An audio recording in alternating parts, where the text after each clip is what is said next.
Bu Marni, saya mulai saja ya Bu Marni.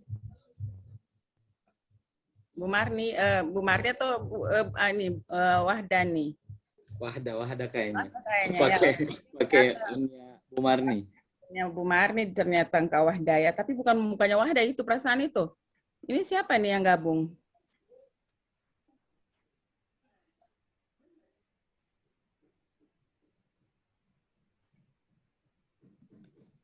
Dari Pak Italia. Kita mulai saja ya Pak Rian ya. Baik, siap. Baik. Terima kasih teman-teman semua sudah sudah ada hostnya sudah hadir di sini, ada panitianya juga, Pak penguji sudah hadir juga, Pak mentor sudah hadir juga, dan peserta kita pagi ini sudah hadir juga, yaitu Dr. Ervin ya. Baik, Assalamualaikum warahmatullahi wabarakatuh. Waalaikumsalam warahmatullahi wabarakatuh. Selamat pagi. Salam sejahtera buat kita semua. Ini alhamdulillah, ini puji syukur kehadirat Allah Subhanahu wa taala.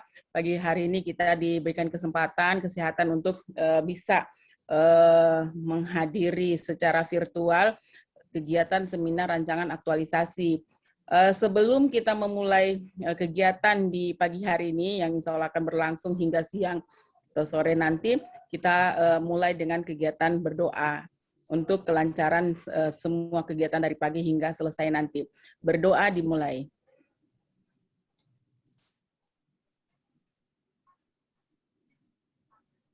Berdoa selesai. Baik, Bapak penguji yang saya hormati, di sini telah hadir Pak mentor kita, Pak Isram Tambogo ya, saya panggilnya Pak Isram saja ya. Jadi selamat datang Pak Isram. Terima kasih banyak sudah bisa hadir pada pagi hari ini. Kebetulan nanti Pak Isram ini mendampingi 2 orang ya dengan Bu Sinta nanti sebentar. Jadi sekali tadi seharusnya bisa panel nih, tapi enggak apa-apa lah ya. Enggak apa-apa. Saya silakan saja untuk Bu Ervin, Bu Dr. Ervin untuk bisa presentasi rancangan aktualisasinya. Jadi singkat saja kita jelaskan isu, kemudian gagasan isu, kegiatan dan tahapannya. Silakan Bu Ervin, waktunya 10 menit. Silakan Bu. Terima kasih Bu atas kesempatannya. Izin share screen Bu. Silakan.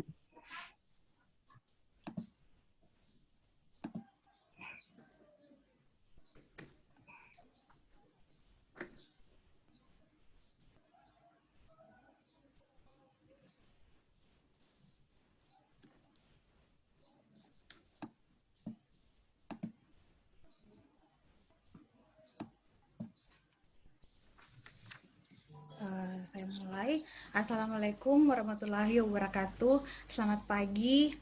Waalaikumsalam warahmatullahi wabarakatuh.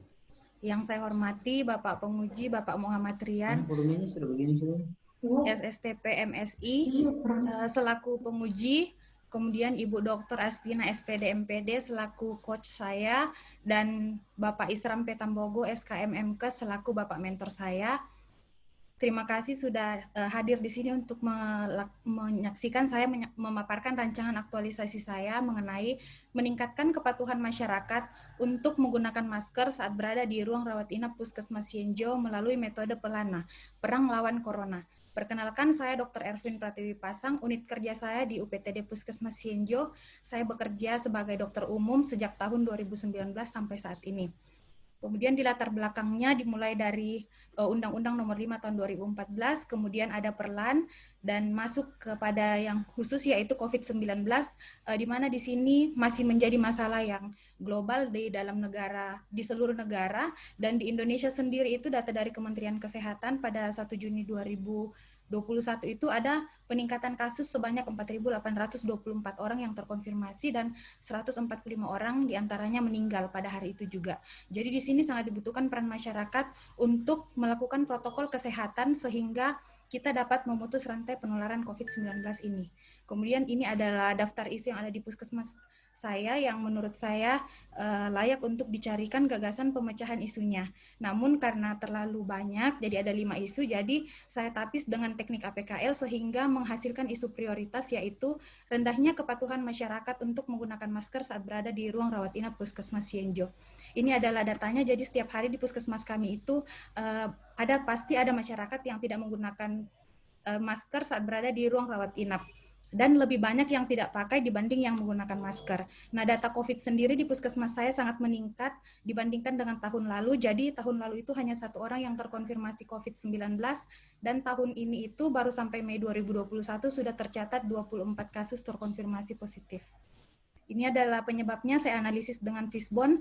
Nanti gagasan pemecahan isunya saya akan fokuskan kepada material, dan metode. Ini adalah gagasan pemecahan isu saya, meningkatkan kepatuhan masyarakat untuk menggunakan masker saat berada di ruang rawat inap Puskesmas Sienjo melalui metode pelana. Perang lawan Corona. Jadi dalam pelana ini ada 4 kegiatan kreatif inovatif yang saya buat. Yang pertama, pembuatan spanduk wajib pakai masker, kemudian edukasi prarawat di IGD yang dilakukan oleh dokter kepada keluarga pasien yang akan menemani pasien selama pasien menjalani perawatan di ruang rawat inap mengenai keharusan untuk menggunakan masker selama berada di ruang rawat inap. Dan nantinya akan diberikan lembar pernyataan kepada keluarga pasien tersebut untuk ditandatangani sebagai bukti kesediaan keluarga pasien untuk mematuhi aturan tersebut. Kemudian yang ketiga, akan ada sosialisasi melalui media audio yang akan diputar di ruang rawat inap sebanyak 2 kali setiap pagi. Dan yang terakhir, pemberian masker gratis di ruang rawat inap untuk keluarga pasien yang tidak memakai masker dan akses rumah dari puskesmas untuk mengambil masker cukup jauh. Ini adalah profil puskesmas kami, terletak di Desa Toribulu, Kecamatan Toribulu, Kabupaten Parigi Motong. Kemudian ini tugas dan fungsi jabatan saya yang berkaitan dengan kegiatan yang akan saya lakukan. Kemudian ini rencana kegiatan aktualisasinya. Yang pertama itu kegiatannya konsultasi dengan pimpinan. Di sini ada 3 tahapan kegiatan, di mana pada tahapan pertama saya menerapkan nilai dasar PNS, yaitu akuntabilitas, nasionalisme, komitmen mutu, dan anti korupsi. Salah satu nilai anti korupsi yang saya terapkan yaitu kerja keras, di mana saat mempersiapkan bahan konsultasi ini, saya bekerja dengan tekun untuk menghasilkan hasil terbaik tanpa meminta imbalan. Kemudian ada tahapan kegiatan kedua, di sini saya menerapkan nilai dasar PNS yaitu akuntabilitas, nasionalisme, etika publik, dan anti korupsi. Salah satu nilai etika publik yang saya terapkan yaitu sopan, di mana saat saya menyampaikan rencana kegiatan ini kepada pimpinan, saya menyampaikan dengan senyum, sapa, dan bersikap hormat kepada pimpinan.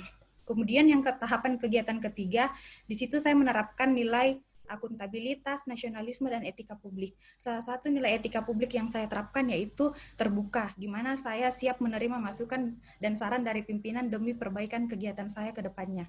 Kegiatan pertama ini berhubungan dengan agenda 3 yaitu manajemen ASN, di mana saya sebagai ASN mempunyai kewajiban untuk melaporkan setiap apapun yang saya akan lakukan kepada pimpinan saya selaku pengambil kebijakan, sehingga beliau mengetahui dan mendukung kegiatan yang akan saya lakukan. Ini mendukung nilai organisasi puskesmas saya yaitu kebersamaan, di mana dengan adanya konsultasi ini maka secara bersama-sama akan membangun puskesmas untuk menjadi lebih baik, sehingga visi misi puskesmas dalam memberikan pelayanan kesehatan itu dapat tercapai.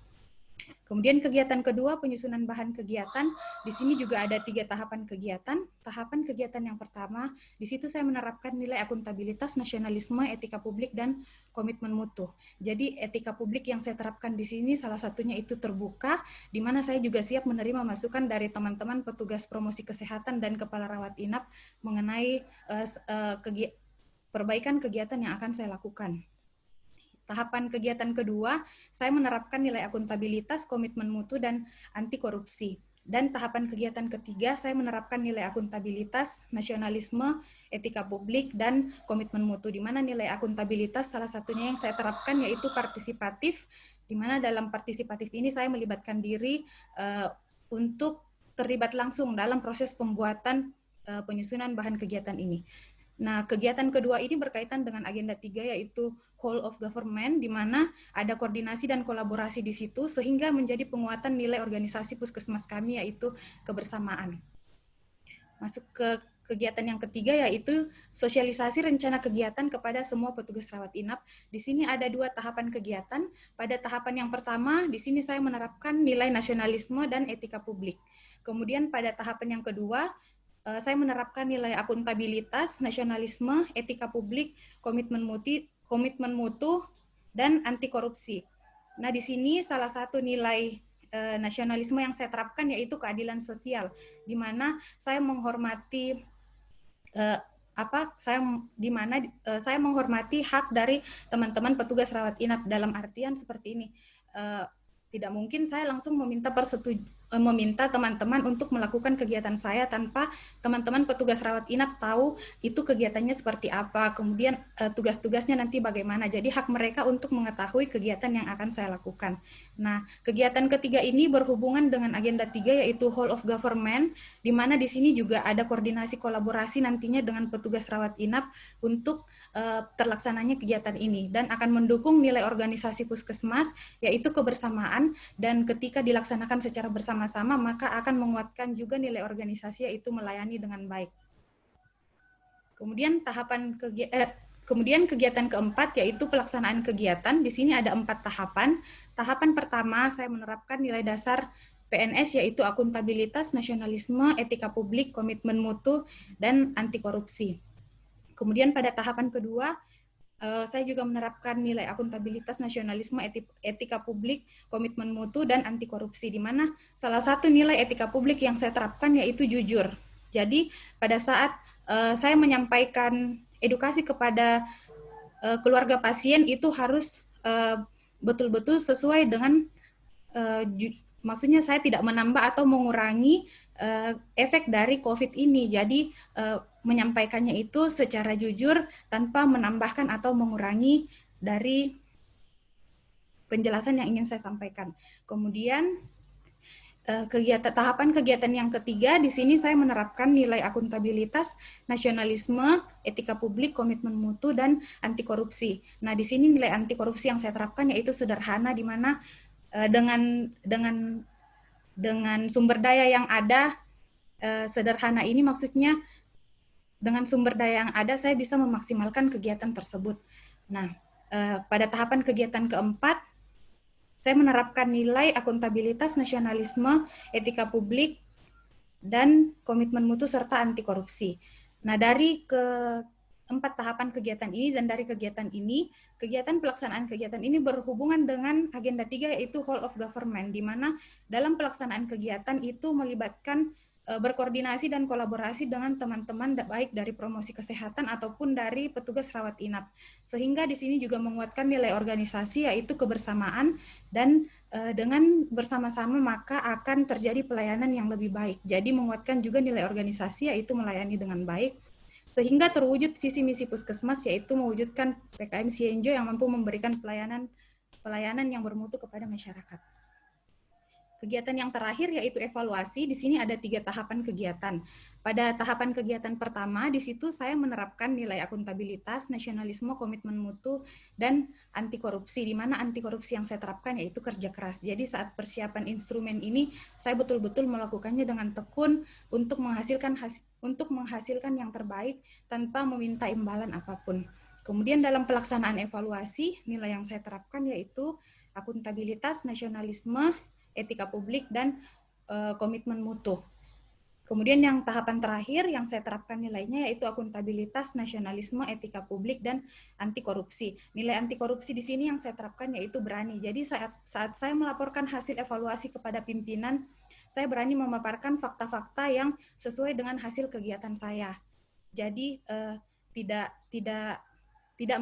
tidak melaporkan hasil kegiatan saya seolah-olah itu berhasil semua, tapi melaporkannya sesuai dengan benar-benar sesuai dengan fakta yang saya dapatkan. Kemudian evaluasi kegiatan ini berhubungan juga dengan agenda 3 yaitu WOG. Kenapa? Karena di dalamnya ada kolaborasi dengan petugas rawat inap dalam menyampaikan testimoni tentang kepatuhan pasien setelah kegiatan saya ini saya jalankan, dan nantinya juga akan bekerja sama untuk mendokumentasikan kepatuhan pasien tersebut. Jadi ada kolaborasi dan kerjasama di dalamnya, sehingga akan menguatkan nilai organisasi puskesmas yaitu kebersamaan. Dan karena adanya kebersamaan dalam menjalankan evaluasi kegiatan ini, dan dengan adanya evaluasi maka akan menghasilkan perbaikan perbaikan ke arah yang lebih baik untuk puskesmas. Jadi pelayanan akan menjadi lebih baik lagi dan mewujudkan visi misi puskesmas, yaitu memberikan pelayanan kesehatan yang bermutu sesuai dengan standar. Ini adalah jadwal pelaksanaan kegiatannya. Sekian, demikianlah presentasi dari saya mengenai rancangan aktualisasi saya. Terima kasih. Terima kasih banyak Bu Dr. Ervin telah mempresentasikan rancangan aktualisasinya. Selanjutnya kami mohon kesediaan Pak Mentor untuk memberikan beberapa dukungan ataupun penguatan Pak berkaitan dengan kegiatan yang direncanakan akan dilaksanakan dalam waktu sebulan ke depan ini. Silakan Pak Mentor.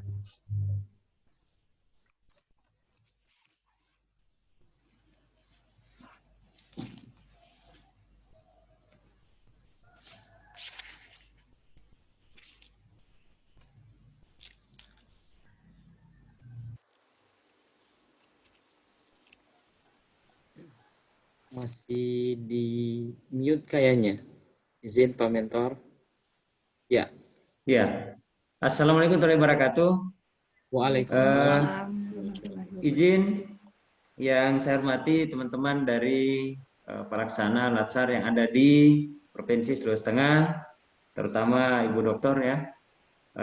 Saya mohon izin Dok, pada kesempatan ini saya ingin menyampaikan beberapa hal terkait dengan beberapa isu yang diangkat. Yang menjadi prioritas ini adalah memang yang sudah nyata dan ini perlu penanganan untuk tingkat puskesmas. Kaitannya dengan isu ini, saya benar-benar sangat mendukung karena kenapa ini harus kita putus, karena di puskesmas Cianjur itu kasus yang tahun sebelumnya tidak terlalu signifikan, namun di tahun 2021 dari bulan Januari sampai dengan saat ini kasusnya sudah semakin meningkat. Nah, salah satu kemarin kalau kita lihat yang ada dan itu fakta di lapangan, kurangnya partisipasi masyarakat dalam menerapkan atau menggunakan protokol kesehatan, khususnya menggunakan masker. Sehingga yang kami perlu sosialisasi saat ini adalah bagaimana khusus di perawatan, rawat inap puskesmas Cianjur itu kita beri kepatuhan mereka, agar supaya ketika mereka keluar juga bisa diterapkan di keluarga. Ini yang menjadi harapan kami, sehingga saya sangat mendukung untuk kegiatan. Adapun nanti dia punya persiapan logistik, saya sebagai pimpinan di puskesmas menyampaikan kepada Dr. Elvin, Dok, itu ada persiapan kita untuk membackup kegiatan dokter yang dilaksanakan di puskesmas. Itu mungkin Dok, sementara saya bersedia dan sangat mendukung ini kegiatan isu yang diangkat oleh saya punya dokter umum di puskesmas Cianjur. Makasih, izin Dok.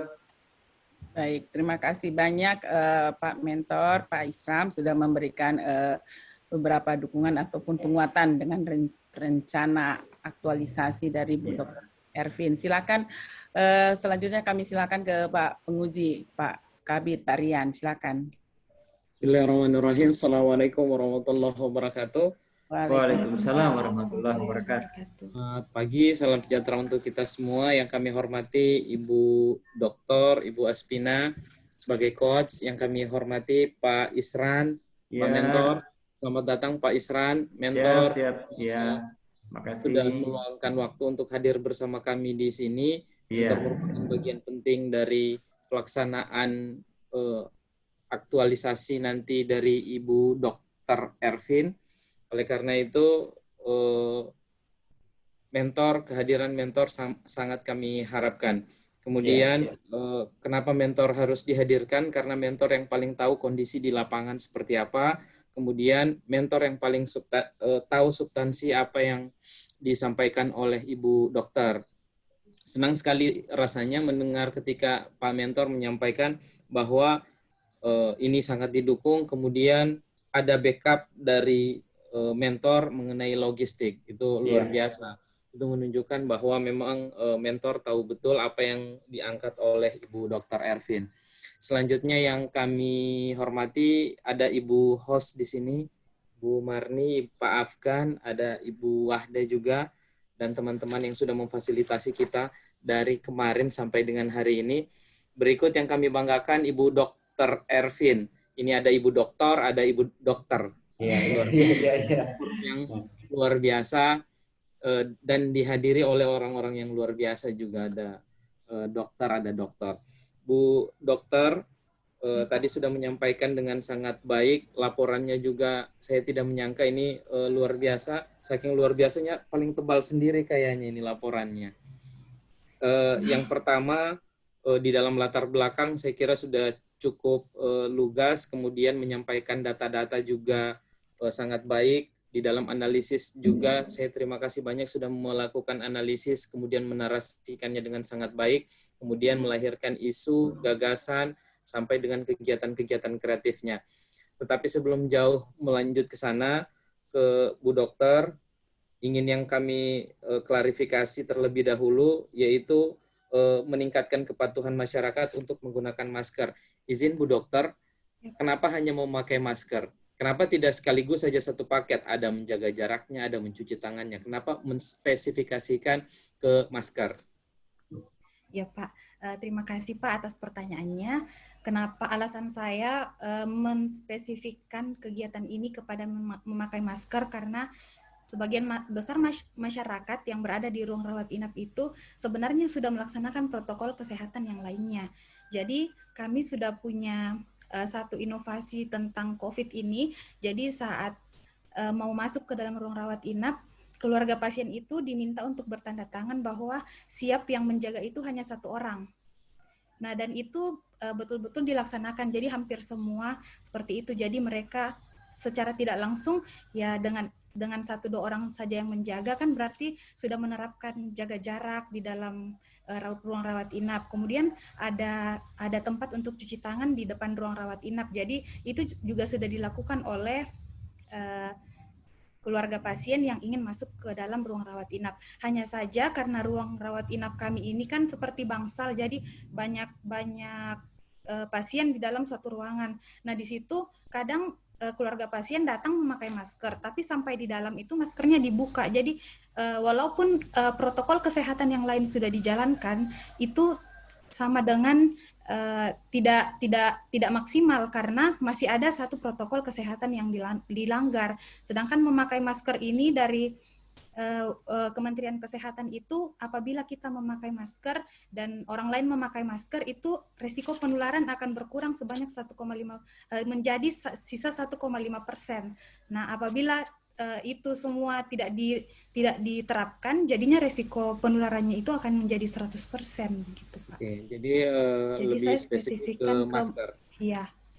Dengan dalam artian bahwa cuci tangan sudah bisa teratasi, kemudian dengan jaga jarak pun juga no problem. Iya Pak, jadi karena ada lembar persetujuan yang mereka tanda tangani bahwa siap satu orang yang jaga. Baik, di dalam kegiatan ada kegiatan ketiga tadi mengenai voice recorder. Ya. Apa kelebihan menggunakan voice recorder? Ini kan sudah ada di mana-mana. Ini pakai voice recorder sendiri atau ambil adopsi dari tempat lain, atau punya inovasi tersendiri mengenai voice recorder yang akan diputarkan nanti di kegiatan 3 itu?